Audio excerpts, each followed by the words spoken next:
Stephanie. Hi, Beth. Hi, friends. Steph, let me hear your John chapter 5 Here we takeaway. go. Here's my takeaway about this conversation with the Lord. Okay, this man clearly waiting a long time, you know, and what struck me, it says that Jesus asked him, "Do you want to be made well?" Mm. Like he cares about our wants, and I so Mm. resonated with this guy's answer because he answered in circumstance. He didn't say, "I do want to Wow. be made well." He says, "Sir, I have no one to put me into the pool when the water is stirred up. And while I'm making my way, someone else down steps ahead of me."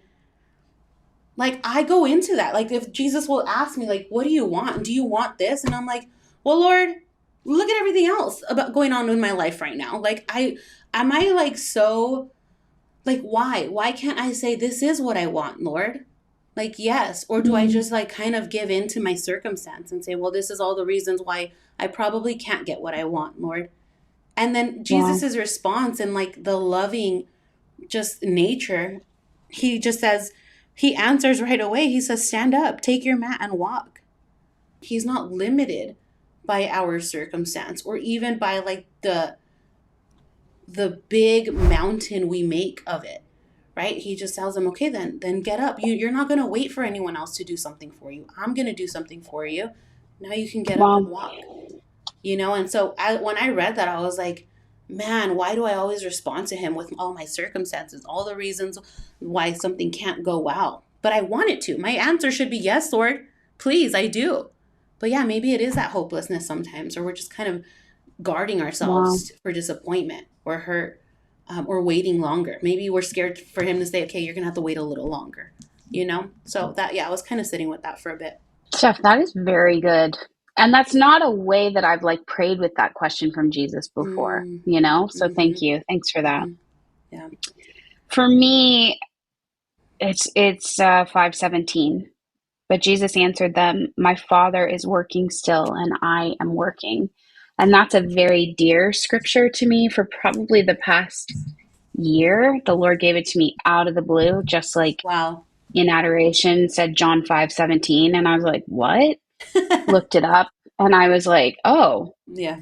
you're working on it. The Father is working on it. And even though in the moment that was an answer to, as you're saying, a specific desire, a specific circumstance, it has become like a foundational scripture for me.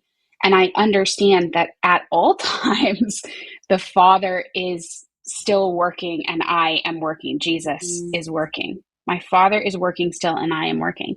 And it's like kind of changed, just that one line of scripture has changed my framework for how I see my life, my problems, my pain, my fear. It's like, it's fine. The Father's still working. Like, it's not over till wow. it's over. You know what I mean? And Wow. it's never over. Like, because the Father is still working and Jesus is working. So I come back to that again Yeah. and again. And I actually thought there were a lot of other scriptures in here vying for my takeaway in 5. But honestly, it has so radically Yeah.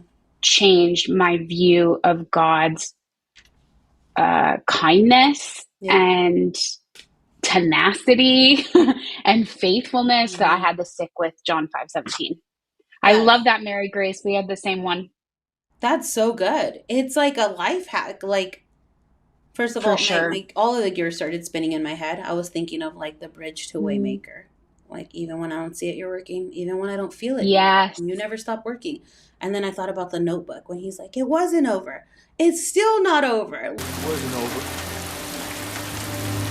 Still isn't over. Like, it's not over till it's over. When you said that, I was like, that's Yeah. so true. Why do we decide that something's over? And the Lord's like, I haven't given you the final 100%. say. Steph, I'm the queen of this. Like, well, didn't happen today. It's probably Tough. never going to happen. Yeah. You know what I mean? Like, Yeah. so Yeah. dramatic. Yeah. But like, the Father is still working Yeah. and I'm working. I think even when we think we've seen it, there's always, whether it's with healing or provision, or I'm not trying to be vague, but like if I apply that verse to just one area of my life, Mm-hmm. I miss it because his orchestration is so much more intricate and masterful and comprehensive, and it's he's a genius. You know what Yeah. I mean? Like, I was just talking to a friend about this yesterday, that like when we look, especially at like the Old Testament, and we're like, what are you doing, God? And we look Mm-hmm. at our own lives and we're like, what are you doing, God? And then suddenly we see and we're like, wow, that's actually Yeah. brilliant. Yeah. That's how I feel about this Yeah. verse. I've said this before. It's like because we get so close to a painting, all we see is literally what's right in Yes. front of us. And God is like big picture, full canvas. Like we just need to take a Yes. step back sometimes. It says in John 6, chapter 6, verse 11, Mm-hmm. it says that he gave them as much as they wanted. Not a ration to Mm, hold these people off, as much as they wow. wanted. And when they were satisfied, now we're getting into 12, he told his disciples, gather up the fragments left over so that Yes. nothing may be lost. Mm-hmm. As I was sitting with that, I'm like, Lord, you are a God of abundance. You don't just look to satisfy or curb an appetite in my life, but that you want me to have my fill. And then you gather what Mm-hmm. remains. Like it's all part of just your abundant love for me. You know that it's not just here's enough to get you by today. Like I'll check in with you today. I'll show you my presence for today. I'll give you this daily bread for today, and that should be enough. No, he gives us our fill as much as we want. Like again, it's him caring about what we want versus like, and I tend to put myself in this situation of like the back seat.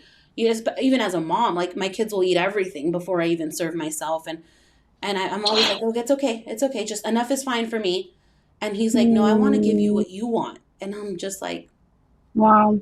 Lord, you're so good. You have so much to give. And you don't give counting the costs. You don't say like I've already Yeah. given you a lot this last time you asked me for something big.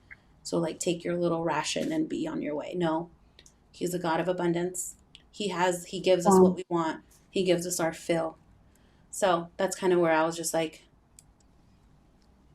thank you. Steph, I don't know if you even noticed this, but it's interesting that for me feels connected to your chapter 4 takeaway, that the Lord is really highlighting like, Mm. tell me what you want.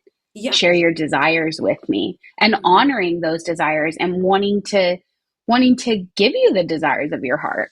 Yeah. Isn't that the Christian life? We literally think we're just kind of Yeah. suiting up for boot camp, and Jesus is like, this is actually the greatest adventure. Like what do you want your life to look like? I want to know. And I'm just like, yeah, you care so much about little o me and my wants because like yeah, I was just thinking to myself yesterday, I'm like, do I love myself as much Mm, as I love the people around me? And like, do I like yeah. care for myself as much? And I'm like, Lord, when I don't, like you do, you're so good. Thanks for watching our clip from the weekly visit. To watch the full conversation, head over to the member community linked down below. We love visiting with you, so we'll see you there.